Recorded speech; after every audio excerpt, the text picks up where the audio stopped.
Je remercie le représentant de la France pour sa déclaration. La parole est maintenant au représentant du Royaume-Uni. Mr. President. Merci, Monsieur le Président. Normalement, je ne prendrai pas la parole avant les consultations, mais comme le secrétaire général adjoint, Monsieur Lacroix, et l'ambassadeur de la France l'ont dit si clairement, cette période n'est simplement pas normale pour la population de la RDC. Effectivement, pour de nombreuses personnes dans les régions du Kasaï, il s'agit des moments les plus sombres de leur vie. Les rapports provenant de cette région devraient nous faire frissonner, chacun de nous dans cette salle. Ces signalements sont caractéristiques de ce qu'il y a de pire dans l'humanité. Des meurtres de masse, des décapitations, des fausses communes, des millions de personnes déplacées. Malheureusement, comme le dit le conseiller du secrétaire général sur les génocides, les propres forces de sécurité du gouvernement sont responsables de beaucoup de ces morts et destructions dans certaines zones des provinces du Kasaï.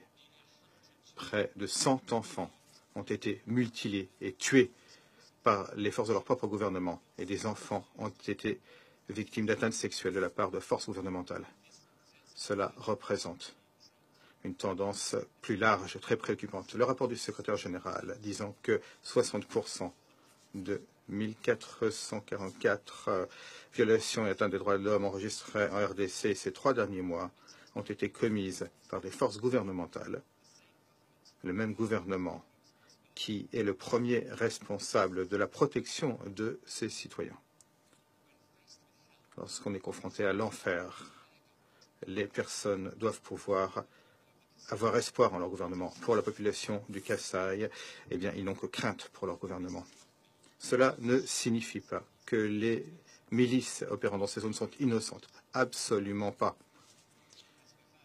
Comme nous l'a dit M. Lacroix, elles aussi sont responsables de viols, de meurtres et de haut niveau de recrutement d'enfants. Il est clair que la situation en RDC nous force tous à prendre position. C'est pourquoi nous nous félicitons de l'enquête internationale et un mandat du Conseil des droits de l'homme, mandat reçu le mois dernier. Elle doit commencer le plus rapidement possible et fonctionner avec les normes internationales de transparence et d'indépendance. Nous exhortons le gouvernement à pleinement coopérer avec cette enquête. Ceux qui sont responsables de ces crimes atroces doivent être traduits en justice. Malheureusement, Monsieur le Président, la situation dans les Kasaï n'est absolument pas un exemple isolé en RDC. Il y a également de nouvelles violences dans l'est du pays. Une grande partie de cela a une dimension ethnique préoccupante. De telles violences dans différentes zones de la RDC ne font que renforcer notre conviction selon laquelle l'incertitude et l'instabilité politique à Kinshasa alimente l'instabilité et l'incertitude violente dans l'ensemble du pays. Et maintenant, cela représente une menace grave à la stabilité de la région. Nous savons tous ce qui doit se passer, Monsieur le Président, et l'ambassadeur de la France l'a dit très clairement. Le gouvernement de la RDC sait ce qu'il doit faire. Stopper la violence. Garantir la redevabilité pour les violations, les atteintes. Mettre en œuvre l'accord politique du 31 décembre pleinement. Comme le dit cet accord, les élections doivent avoir lieu dans 6 mois. Nous devons voir des progrès donnant à la population congolaise et au monde la certitude que cela sera réalisé. Cela, c'est la question qui, fondamentalement, fait augmenter les frustrations et les tensions dans le pays.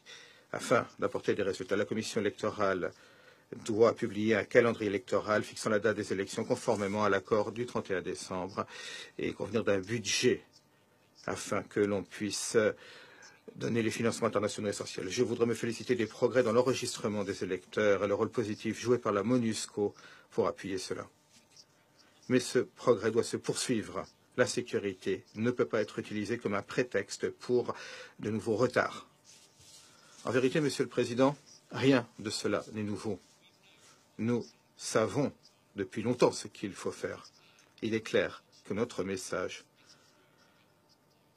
n'atteint tout simplement pas le gouvernement de la RDC. Les meurtres se sont poursuivis. L'horreur a continué. Ce qui ne s'est pas poursuivi, c'est une véritable mise en œuvre de l'accord politique du 31 décembre qui ouvre la voie à des élections. Donc, nous tous, en ce Conseil, nous devons faire davantage. Les yeux du monde sont tournés vers nous aujourd'hui, en cette séance publique, et je demande à tous les membres du Conseil d'appuyer un message clair, sans équivoque. Stoppez la violence. Traduisez en justice les personnes responsables de violations des atteintes. Mettez en œuvre l'accord du 31 décembre, pleinement, sans retard.